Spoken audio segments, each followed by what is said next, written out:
Mes chers frères, mes chères sœurs, on continue toujours notre aventure qui consiste à décortiquer pas mal de points sur la purification de l'âme. Et sans trop tarder, le point avec lequel on va commencer, bi'idhnillahi tabaraka wa ta'ala, qui va nous aider à purifier notre cœur et à être des gens meilleurs, c'est le fait de se rappeler de la mort et de la rencontre de notre Seigneur Azza wa Jal. Allah tabaraka wa ta'ala, il dit Ya ayyuhalladhina amanu ittaqullah wal tanzur nafsun ma qaddamat lighad. Ça va aller, ça va aller. C'est bon? C'est réglé? Je reprends.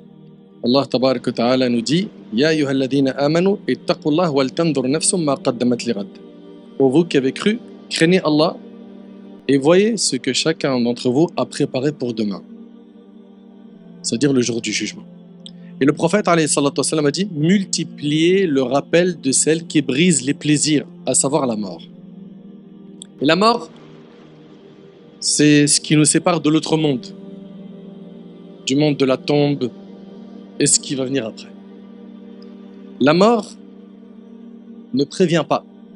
Et puis, comme le prophète alayhi salatu wassalam a eu ces paroles de Jibril, il lui a dit Ya Muhammad, ish ma shi'ta fa innaka mayit. Oh Muhammad, vis autant que tu veux, tu finiras par mourir.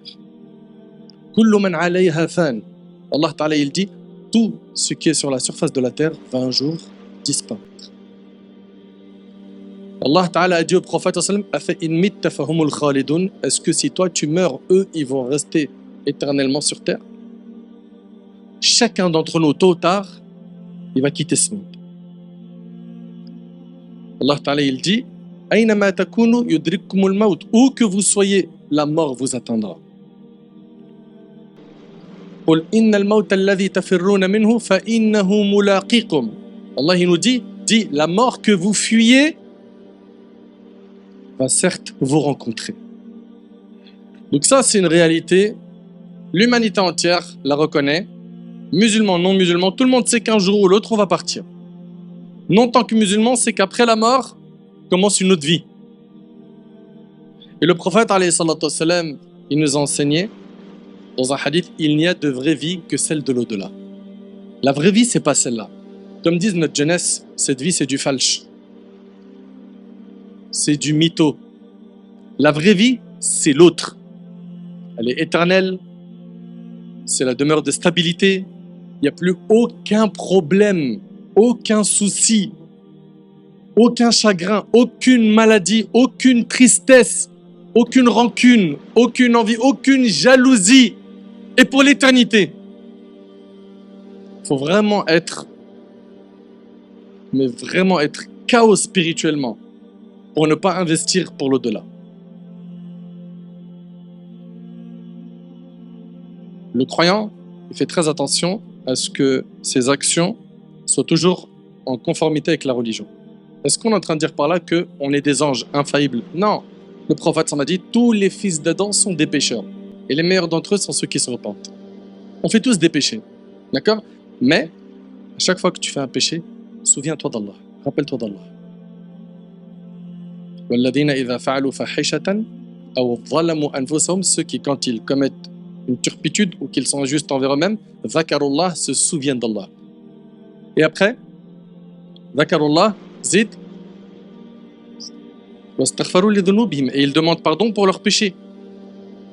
Et qui donc, à part Allah, pardonne le péché? Et Allah dit walam yusirru ala ma fa'alu, et qui ne persistent pas dans la désobéissance qu'ils ont faite. Arrêtez de persister dans les mêmes péchés, ces addictions qui sont en train de vous tuer le cœur. Faites attention et pensez à cette rencontre. Dans le hadith de Adi, qui est dans les recueils authentiques, le prophète alayhi salatu wassalam, il nous dit il n'en est pas un parmi nous qui ne parlera pas à Allah sans qu'il y ait d'intermédiaire. Chacun d'entre nous va avoir une discussion avec Allah en direct, sans intermédiaire. On est prêt pour ce jour-là? Imagine-toi le jour du jugement, te retrouver à entendre mon serviteur. Tu te rappelles tel et tel péché? Mon serviteur. Pourquoi est-ce que tu as eu honte des gens et tu n'as pas eu honte de moi? Mon serviteur, pourquoi Pourquoi tout ce temps-là ne t'a pas permis de te réformer? Mais qu'est-ce que tu vas dire à Allah tabarak wa ta'ala? Imagine que tu entends ces questions. Et mon frère Redouane, il va compléter, Inch'Allah, parce qu'on a pas mal de choses à vous dire sur ce point. Parce qu'on parle de maout, la mort, ça laisse toujours un grand froid. Et pourquoi? C'est parce que ça nous ramène à une réalité. Tout ça. Une réalité qu'on veut très souvent fuir, qu'on veut oublier. Vous savez, toute l'humanité sont tous d'accord sur une chose, c'est qu'on va tous mourir. Tous. C'est pas que les musulmans qui le. C'est pas une croyance musulmane, c'est pas parce qu'on est religieux, peu importe la religion, on croit en la mort. Tout le monde y croit, tout le monde. À la différence du commun des mortels, c'est que le musulman, il sait que cette mort, c'est quoi? C'est le début. C'est pas la fin, c'est le début. C'est la fin de cette vie, certes, mais c'est le début d'une vie qui sera bien. Bien. Et le musulman, la mort, elle ne doit pas l'effrayer tant que ça. Il est certain, je vais mourir, je vais mourir. Allah, il a destiné le jour où il a insufflé l'âme dans mon corps, alors que nous étions encore dans le ventre de nos mères, il a destiné déjà à ce moment-là quand est-ce qu'on allait mourir. L'espérance de vie, elle était déjà actée. Nous, on sait quand est-ce qu'on est né. Tout le monde connaît sa date de naissance. On ne connaît pas notre date de mort. Personne ne la connaît. Vous savez, les gens, quand ils fêtent un anniversaire, oui, une année de plus. Pour le musulman, c'est une année en moins. S'il y a bien une chose qu'il y a dans ton espérance de vie, c'est du moins, pas du plus.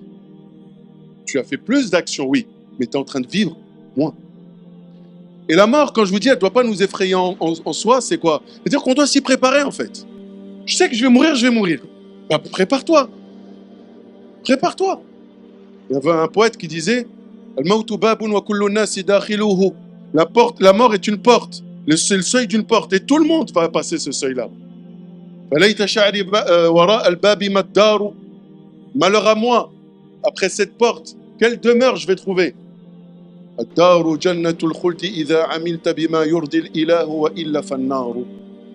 porte, la demeure que tu vas trouver derrière, ce sera un paradis éternel si tu as œuvré comme ton Seigneur le souhaitait, ou sinon c'est l'enfer. 2 destinations, pas 3, pas 4, pas 5. 2. Et on sait qu'avant cette destination, il va y avoir un jugement long, difficile, où tout sera exposé. Tout ce qu'on cherche à cacher nous, ce sera exposé. Et voilà, quand on pense à la mort, tout à coup, les choses autour de nous n'ont plus de valeur. Ce téléphone, finalement, franchement, c'était pas si important que ça d'aller vendre de drogue ou je ne sais quoi pour pouvoir me payer ce dernier. Qu'est-ce que je veux dire? Finalement, il n'a pas de valeur. Quand on pense à la mort, quand on pense à toutes ces personnes qui nous ont quittés, on se dit, mais finalement, c'était ça la vie? C'est ça? Donc en fait, on est là, au quotidien, on doit faire des efforts.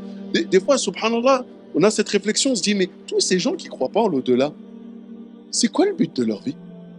Vous imaginez tous les matins aller au travail, supporter des fois un travail qui est pénible, supporter la pression du patron, avoir du mal à boucler les fins de mois, etc. Je dis, mais en fait, on a envie de leur dire, mais pourquoi tu vis?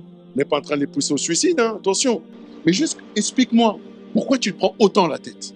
Si à la fin, pour toi, à la fin, il n'y a rien. Non, j'attends juste de mourir tout seul, que mes enfants me placent dans un EHPAD, d'accord? Et que là-bas, on s'occupe de moi jusqu'au jour où je pars. Et c'était ça ta vie, en fait. La galère. Parce que nous, les musulmans, non. Au contraire, on sait que cette vie, c'est une vie où il faut quoi? C'est une mise à l'épreuve. Ça demande quoi? Des efforts, ça demande de l'investissement, ça demande du sérieux, de la sincérité dans nos actions pour Allah subhanahu wa ta'ala, parce qu'on a cette conviction que de l'autre côté, il y a quelque chose, incha'Allah, qui nous attend. Et c'est parce que tu penses à la mort et que tu penses à ce qui t'attend de l'autre côté que là, tu comprends que mon âme, son seul salut, c'est qu'elle se soumette entièrement à Allah subhanahu wa ta'ala une bonne fois. Parce que sinon, de l'autre côté, vraiment, je serais fichu. Ni tes followers, ils vont te suivre.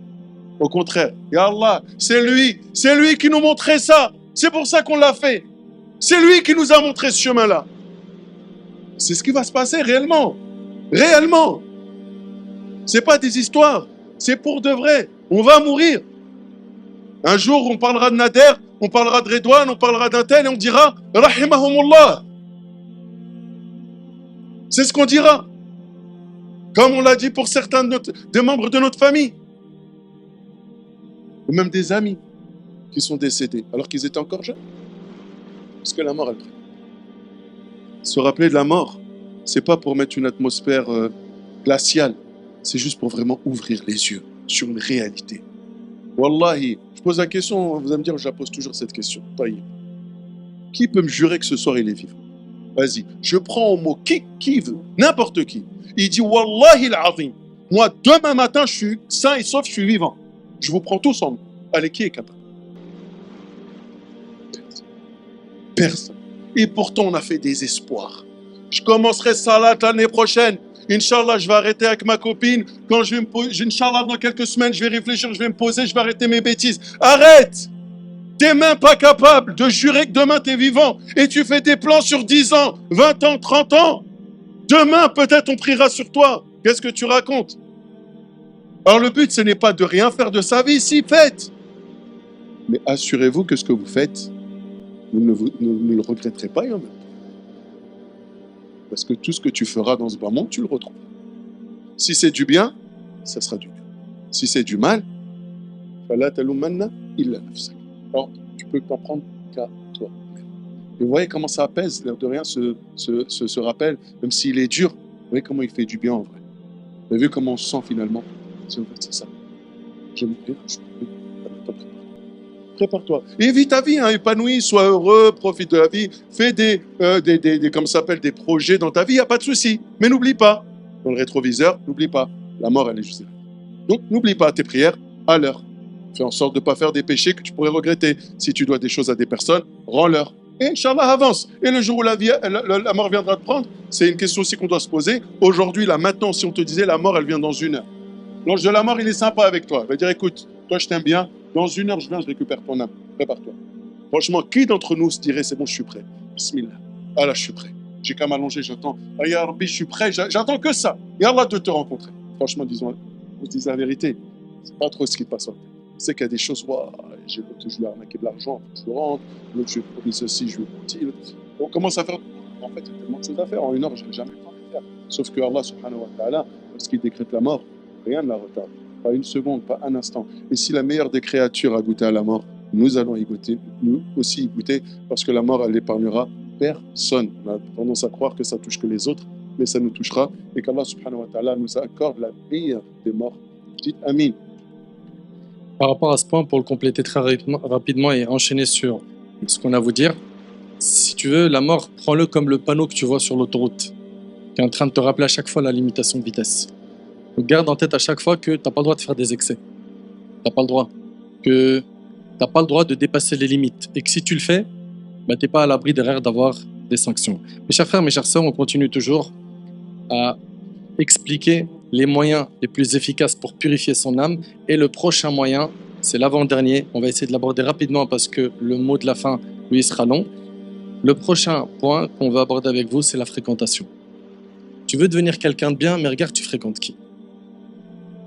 Vous savez très bien qu'on a un dicton qui dit « Dis-moi qui tu fréquentes, Zid, je te dirai qui tu es. » N'est-ce pas? Le prophète, il a dit « Al-mar'u ala dini khalili » L'homme prend la religion de son ami intime. Si ton meilleur pote, il est dans la religion, il va te tirer vers le haut. Si ton meilleur pote, meskin, il est loin, il est égaré, il va t'amener vers l'égarement. S'il est insouciant, tu vas devenir insouciant. Si c'est un fou amoureux de l'argent, tu vas penser qu'aux chiffres, qu'à l'euro. Et c'est pour ça qu'à la fin du hadith, le prophète dit فَلْيَنْظُرْ أَحَدُكُمْ مَنْ يُخَالِلْ. Prenez garde à qui vous prenez comme fréquentation. Ne fréquente pas n'importe qui. Fais gaffe. La fréquentation, elle peut t'emmener très loin dans l'égarement. Elle peut même faire en sorte, écoute bien, elle peut même faire en sorte que tu perds ta place au paradis. Abu Talib, c'était qui? C'est une question. Ouais, barakallahu fik. Oui, l'oncle du prophète, alayhi salatu wassalam. Il est mort à al-kufr, n'est-ce pas? Il n'est pas mort musulman. Dans le hadith de Saïd ibn Musayyib, quand il était sur son lit de mort, il est à l'agonie, le prophète, il lui dit « Oh mon oncle, une parole. Tu prononces une parole, j'intercède pour toi le jour du jugement. Dis juste la ilaha illallah. Juste témoigne. Reconnais Allah. » Qu'est-ce qu'il a fait? À ce moment-là, il a regardé ses amis et il a fait le mauvais choix parce qu'il ne voulait pas décevoir ses potes. Et il est mort à al-kufr. Et il s'est privé de l'entrée au paradis à cause de sa fréquentation. L'affaire est grave.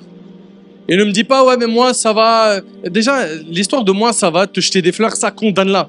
Parce qu'aucun parmi nos ancêtres s'est jeté des fleurs. Aucun. Quand tu regardes, subhanallah, comment ils étaient, ils faisaient toujours quoi? Un examen de conscience, ils critiquaient leur âme et ils se voyaient pas au top. Ça, c'était nos ancêtres. Donc, si toi, tu me dis, non, moi je suis bien, moi, qu'est-ce que je rajoute, moi je suis au max. Si tu dis ça, ou si tu te vois sincère, sache que ta sincérité a besoin de sincérité. Sache que ta relation avec Allah, tu dois la réparer. Le meilleur des hommes, Muhammad, alayhi salatu wassalam. Allah subhanahu wa ta'ala, il a dit, wasbir nafsaka ma'a alladhina yad'una rabbahum bil ghadati wal 'ashi yuriduna wajha. Allah subhanahu wa ta'ala, il a dit au prophète, le meilleur des hommes, il a dit, reste en compagnie de ceux qui invoquent leur Seigneur matin et soir, ne désirant que sa face, c'est-à-dire sa satisfaction. Reste avec eux, ne les quitte pas. Ça, c'est le prophète, Allah, il lui dit, ne reste qu'avec les gens qui sont proches du dîn, avec les compagnons. Mais qu'en est-il de nous? Surtout dans notre contexte où, malheureusement, les pieux et les pieuses, ça court pas toutes les rues, c'est vrai ou pas? Beaucoup de gens autour de nous appellent à l'égarement, ils appellent au haram, au faux, au péché. Et donc toi, si tu fais pas attention à ta fréquentation, tu vas te retrouver tôt ou tard à avoir des regrets sincères. Et surtout une chose, tu sais que le jour du jugement, ton meilleur pote, ça va devenir un ennemi s'il n'était pas dans la religion. Allah il dit, les amis ce jour-là, le jour du jugement, seront ennemis les uns des autres, excepté les pieux. Et Allah il dit, le jour où l'injuste il va se mordre les mains. Si seulement, ça c'est dans le Coran. Mais je sais pas pourquoi ça parle pas à notre cœur tout ça. Le jour où l'injuste il va se mordre les mains, il va dire, si seulement j'avais suivi le chemin du messager d'Allah. Ya waylata, malheur à moi. Laïtani lam attakhidh fulanan khalila, si seulement je n'avais pas pris un tel pour ami. Laqad adallani 'an adh-dhikri ba'da idh ja'ani wa kana ash-shaytanu lil-insani khadula. Il m'a égaré du chemin, il m'a égaré de la droiture, de la piété, du chemin droit après qu'il me soit parvenu. Et le diable déserte l'homme une fois l'avoir tenté. Le diable, le jour du jugement, il va se désavouer d'une force phénoménale de ses suiveurs. Vous avez même pas idée combien il y a de versets dans le Coran qui nous mentionnent que le diable il va se désavouer de nous le jour du jugement. Wallah, c'est impressionnant. Dans Sourate Ibrahim, il va tenir, le diable, il va tenir un discours en enfer où il dira quoi? Inna Allah wa'adakum wa'ada al-haq. Ils sont en enfer et le diable il leur fait un discours. Allah il vous a fait la promesse de vérité. Wa'adtukum fa akhlaftukum. Et moi je vous ai fait une promesse que je n'ai pas tenue. Wa ma kana li alaykum min sultan. Et je n'avais aucune autorité sur vous. Moi j'y suis pour rien moi. Illa an da'awtukum fastajabtum li. C'est juste que je vous ai appelé à faire le haram et vous m'avez répondu. Fala talumuni wa lumu anfusakum. Ne me blâmez pas, ne me faites pas de reproches, mais faites-en à vous-même. Et t'imagines, je ne sais pas si on réalise un peu, désavouons-nous rapidement de lui avant qu'il se désavoue de nous le jour du jugement. Et c'est une histoire de choix. Il y en a parmi nous, ils écoutent et ça trouve tout de suite écho dans leur cœur. Et il y en a malheureusement, c'est comme un fond sonore que tu vois dans une vidéo TikTok. T'as vu le fond là, l'anachid? Hein? Toi, tu es en train de te concentrer sur le discours et il y a un petit son derrière. Il y en a les discours comme ça, bah pour lui, c'est le fond du TikTok. Faites belek. L'affaire, elle est hyper importante, elle est hyper sérieuse. C'est pas de la blague ce qu'on est en train de voir. Donc, par rapport à la fréquentation, je vais laisser mon frère Redouane en toucher un mot. Puis après, on parlera, Inch'Allah, des clés pour purifier, ou plutôt des types d'âmes. Après cela, Inch'Allah, on parlera des types d'âmes. On disait la fréquentation c'est extrêmement important et l'être humain, on le disait tout à l'heure, hein, il est très influençable. Il est très influençable et on avait parlé justement, l'entourage jouait beaucoup sur cette influence. Et depuis tout à l'heure on donne des mauvais exemples, il faut voir aussi les bons exemples. Combien de personnes, tout à l'heure on parlait de ces personnes qui sont converties ou qui sont revenues dans le din, qui avaient eu c'était suite à l'impact du Coran dans leur cœur. Et combien de personnes aussi ont suivi justement ce chemin de la droiture parce qu'elles ont fréquenté des bonnes personnes. Parce qu'à un moment donné, elles avaient des collègues de travail. Ça arrive souvent chez nos musulmans. J'avais un collègue ou une collègue, machallah, très correct, très serviable, efficace dans son travail, parle pas sur les gens, digne de confiance, etc. Et quand, bah voilà, en échangeant, c'est ta religion qui t'enseigne ça, parce que la religion, ça enseigne ça, ah bon, ça enseigne... Et petit à petit, qu'est-ce qui se passe? Cette personne, elle tend vers elle. Et voilà, elle est attirée par le comportement de cette personne, l'attitude de cette personne. Et ensuite, qu'est-ce qu'elle fait? Eh bien, elle fait le choix de justement de prendre le même chemin que cette personne. par la permission d'Allah subhanahu wa ta'ala. Donc bien sûr, l'inverse est possible aussi, d'accord, et tout à fait juste. Hein. Donc aussi bien les personnes mauvaises vont te tirer vers le bas, aussi bien les bonnes personnes vont te tirer vers le haut. Et c'est pour ça qu'on doit toujours se dire, nous, le jour du jugement dernier, avec qui on veut être réunis. Allah, le prophète sallallahu alayhi wa sallam, il nous dit Al-mar'u ma'a man ahab. La personne, elle sera ressuscitée yawm al-qiyamah avec celle qu'elle aime. En général, les personnes qu'on fréquente, nos amis, etc., c'est parce qu'on les aime. Pose-toi les questions. Qui est-ce que tu portes dans ton cœur? Parce que tu seras ressuscité avec ces personnes.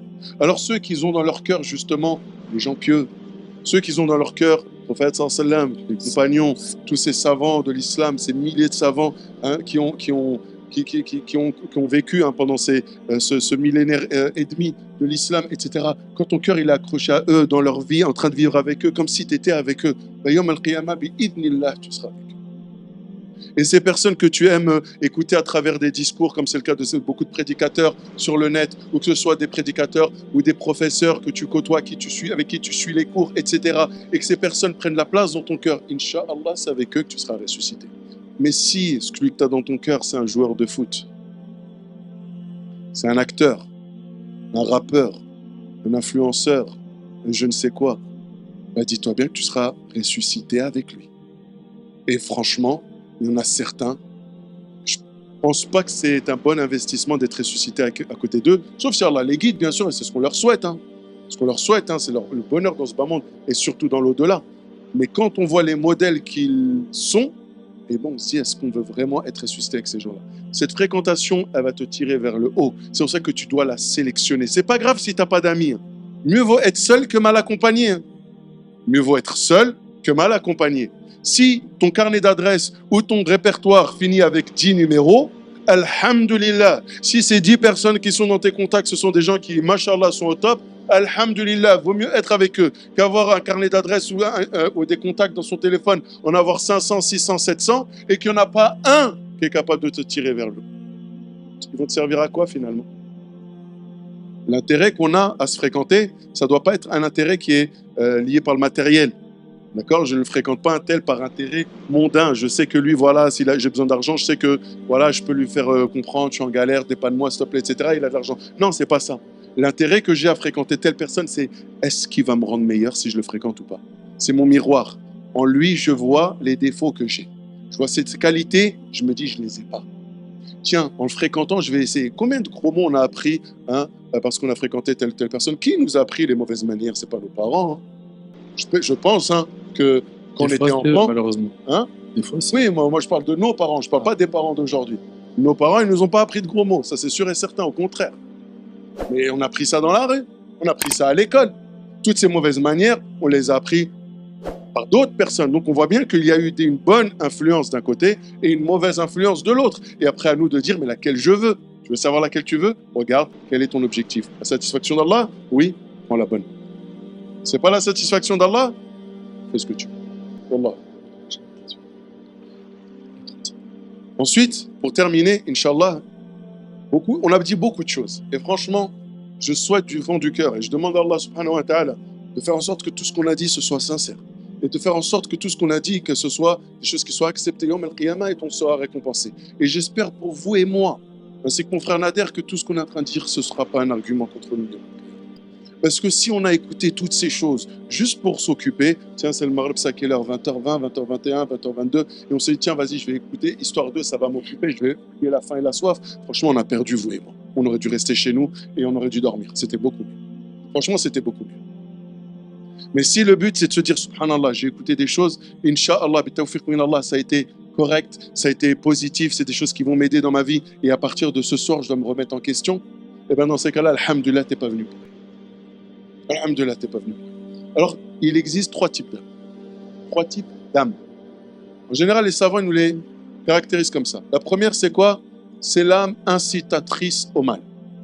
Elle le moindre haram qui apparaît, qui est faisable, elle va te pousser. D'accord? Donc maintenant, nous, on doit se dire, vas-y, je dois être honnête avec moi-même. Vous savez, on ne pourra pas guérir si on n'accepte pas d'être malade. Accepter la maladie, c'est déjà un premier pas vers la guérison. Donc, allez, soyons honnêtes. Ils vont nous exposer les 3 types d'âmes. Que je sois honnête avec moi-même, quel type d'âme j'ai. La première, on a dit, c'est quoi? C'est le péché. Elle est attirée par le péché. Elle aime le péché. Elle se délecte du péché. Elle ne peut pas s'en passer. D'ailleurs, elle n'est pas bien lorsqu'elle n'est pas en présence de péché. Elle n'aime pas le rappel. Dès que tu vas lui parler, écoute, Achille, vas-y, ne me parle pas. Arrête. Toi, tu crois que tu es meilleur que moi? Tout de suite, c'est l'orgueil. Tout de suite, c'est la fierté qui en prend un coup. L'âme qui dit non, ne te laisse pas faire. Ne te laisse pas faire.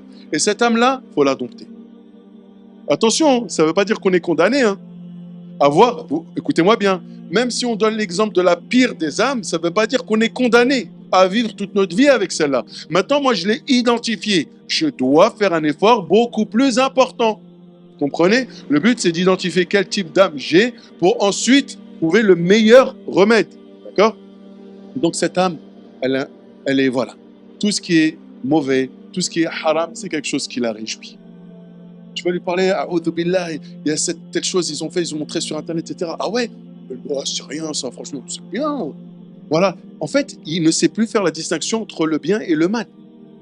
On voit aujourd'hui des gens, on sait, qui sont des psychopathes, qui assassinent des gens, et autres, tous ces criminels. Des fois, on se dit, mais ils se rendent compte que ce qu'ils font, c'est mal. Ils ne s'en rendent plus compte. Pour eux, c'est normal. Parce que, ça y est, ils ont justement cette âme qui les pousse à tout au haram. Et le rappel d'Allah, ils en sont éloignés. Je te laisse pour la deuxième. Barakallahu fik. Il y a également An-Nafs al-Lawwama, l'âme qui ne cesse de se faire des reproches. Et il y a aussi l'âme apaisée. Il vient de parler de l'âme incitatrice au mal. Vous avez compris, c'est une âme qui est malheureusement sombre. Ok? C'est une âme qui ne se satisfait que dans le péché. L'âme qui ne cesse de se faire de reproches, elle est de plusieurs types, mais parmi elles, il y a quoi? Le fait que quand elle fait des bonnes actions, elle se dit « t'aurais dû en faire plus ». Lorsqu'elle fait une action, elle se dit « pourquoi t'as pas rajouté ?» Lorsqu'elle fait un péché, elle se dit « pourquoi t'as pas corrigé le tir ?» Et l'âme apaisée, c'est celle qui fait le nécessaire pour se retrouver que dans le cercle de l'obéissance. Allahumma ja'alna min haoula. Et pour pouvoir avoir cette âme apaisée, vous savez, il y a plein de gens, ils écoutent des rappels, ils écoutent, et ils attendent que quelque chose comme ça leur tombe dessus pour qu'ils deviennent pieux. Vous entendez? Ils attendent que la guidée, elle vienne sans effort. Ça n'existe pas. Le prophète, alayhi salatu wassalam, il nous enseignait qu'Allah tabarak wa ta'ala a dit « Si mon serviteur vient vers moi en marchant, je me hâterai vers lui. » Allah ta'ala, il dit dans un hadith qudsi « Ô mes serviteurs, vous êtes tous dans l'égarement, excepté ceux que j'ai guidés. Demandez-moi la guidée, je vous l'accorderai. » Donc il y a un effort personnel à faire. Mais on ne l'aime pas l'effort. On ne veut pas l'effort. Il y a un effort à faire dans le dua. Il y a un effort à faire pour régler mon réveil et faire les courses pour me réveiller pour subh. C'est dur au début, pour ceux qui ne l'ont pas pris jusqu'à maintenant. Il y a un effort à faire pour faire ces 5 prières. Avant, c'était bancal, où je ne les faisais pas. C'est dur. Il y a un effort à faire pour s'habiller de manière pudique. Et là, je m'adresse aux deux, aux hommes et aux femmes. Et puis, il y a un effort à faire pour ressembler au prophète sallam. Dans quoi? Dans son comportement, mais aussi dans son aspect extérieur. C'est un effort. Au début, c'est dur. Mais quand tu vas te rapprocher d'Allah, en faisant peu d'efforts, Allah il va t'ouvrir beaucoup de portes qui mènent à lui et il va te donner beaucoup de récompenses. Et un cœur saint, et ça c'est l'objectif à atteindre, hein, une âme bien apaisée, c'est un cœur qui, écoutez attentivement s'il vous plaît, déteste le péché. Il le voit, il le répugne. 2. Quand il fait un péché, il veut se repentir tout de suite, il se sent mal. 3. Il ne remet pas la bonne action à plus tard, c'est pas quelqu'un qui procrastine. 4. C'est quelqu'un qui, écoutez bien s'il vous plaît, le jour où il n'a pas fait son wird d'adoration, son programme d'adoration, pour lui c'est la pire des choses. C'est comme si il avait perdu tout son argent. Il dort triste. J'ai dormi aujourd'hui sans avoir lu le Coran. Il se sent hyper mal. Ça c'est un cœur apaisé. Le cœur apaisé est celui qui est hyper avare dans son temps. Il ne le donne pas à n'importe qui. Il fait très attention aux réseaux sociaux. Pourquoi? Parce qu'il y a plein, moi je vais vous le dire clairement, il y a plein de gens, jeunes et moins jeunes, qui n'ont pas le permis de conduire réseaux sociaux. Ils n'ont pas le permis, ils rentrent dedans, ils font des accidents. Ces accidents, c'est des séquelles qui sont dans leur cœur, des péchés qu'ils font, ils appellent au péché, ils affichent leur péché, etc., etc., etc. Donc, tout ça, c'est à consommer avec modération, mais surtout avec sagesse. Ok? Mettre chaque chose à sa place. Le prophète, alayhi salatu wassalam, il a acquiescé les paroles qui ont été dites par qui? par le compagnon quand il lui a dit, il y avait Abu Darda et Salman radiallahu anhuma qui étaient ensemble. Et Abu Darda, il était très investi dans l'adoration. Et c'était quelqu'un qui voulait pas dormir, il voulait prier. Il s'adonnait à beaucoup d'efforts dans l'ibada. Et Salman, il lui a dit, ton Seigneur a sur toi un droit, ton corps, il a un droit, ta famille a un droit. Il lui a expliqué que chaque chose a un droit. Et il lui a dit, donne à chaque ayant droit son droit. Puis le prophète, il a dit quoi? Il a dit, Salman a dit vrai. Il est où le droit de notre âme? Il est où? À quel moment dans nos 24 heures, on se prend quelques minutes pour notre âme? Comme il a dit tout à l'heure, des fois dans le Coran, il est à côté, juste à côté de toi, dans le salon. Tu ne le touches pas. Je préfère éclater 3 heures sur des stories et des commentaires. Ou de regarder des séries Netflix. Ah, parce qu'il y a, on m'a dit, il y a un plan là, il y a 800 vidéos dans... Allahumma lakal hamd ya Rab. J'ai jamais regardé ça. Netflix, je sais pas à quoi ça ressemble, j'entends des séries, j'entends des noms, on m'informe et je tiens toujours à être informé, à être au point pour que nos exemples soient parlants avec vous, mais qu'Allah il vous préserve, votre temps il est trop précieux. Faites le nécessaire pour purifier cette âme, ok? Donc 3 types d'âmes. Il y a l'apaisée, il y a celle qui ne cesse de se faire des reproches et il y a celle qui appelle au mal. J'implore Allah tabaraka wa ta'ala de nous accorder une âme apaisée. J'implore Allah subhanahu wa ta'ala de nous aider à purifier notre cœur. J'implore Allah tabaraka wa ta'ala de nous accorder la piété, la guider, la clairvoyance, une bonne fin. Et le mot de la fin, je le laisse à mon bien-aimé Redouane, Inch'Allah. Wa hafidhakum Allah wa ra'akum, Wallahu a'lam. Pour finir, Inch'Allah, mes frères et sœurs, tout ce qu'on a exposé aujourd'hui, comme je vous ai dit, c'est ce qu'on estime avec mon frère Nader. On a beaucoup discuté, on a beaucoup échangé à se dire qu'est-ce qu'on pourrait proposer comme thème, qu'est-ce qu'on pourrait proposer comme thème. Et ce qui nous a semblé être le plus judicieux, le plus adapté, surtout en ce jour de Ramadan, c'est de parler de ce thème-là. Parce que très souvent, la spiritualité, c'est quelque chose qu'on ne connaît pas. Beaucoup de musulmans, si tu leur parles spiritualité, peut-être ils ne comprennent pas, ils voient ça dans du yoga ou dans des choses... Non, spiritualité, ça existe dans notre vie. C'est un exercice de l'âme, c'est l'exercice de l'âme. Tout ce qu'on vous dit depuis tout à l'heure, c'est quoi? C'est du travail spirituel. C'est ce qui va pouvoir donner à l'âme sa vie, sa raison d'être, et qui va pouvoir la connecter avec l'unique créateur. Parce que cette âme, elle ne demande que ça. Elle demande qu'à une chose, elle demande à connaître ce créateur. Et quand elle le connaît, c'est pour ça qu'elle devient apaisée.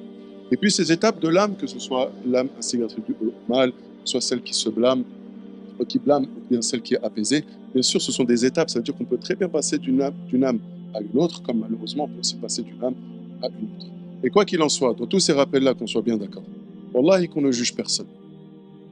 Parce que si on devait juger des gens, on serait très mal passé. Vraiment très mal passé. On ne juge personne. Wallahi que la seule chose qui nous motive et qui nous anime dans ce discours-là, c'est parce qu'on veut le bien peuple.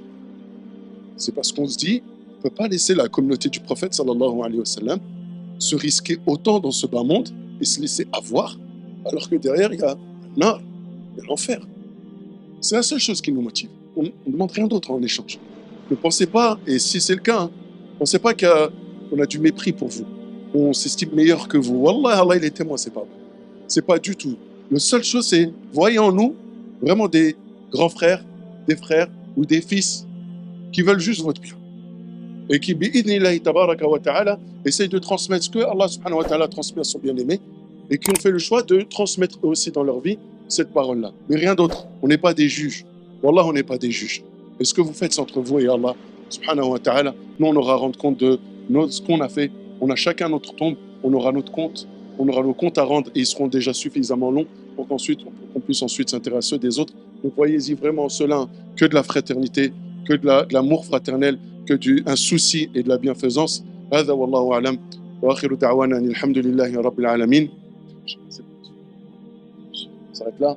Donc, on demande à Allah subhanahu wa ta'ala, en ce moment, là, en plus on approche Saint al-Maghrib, d'accepter déjà votre effort de vous être présenté à nous.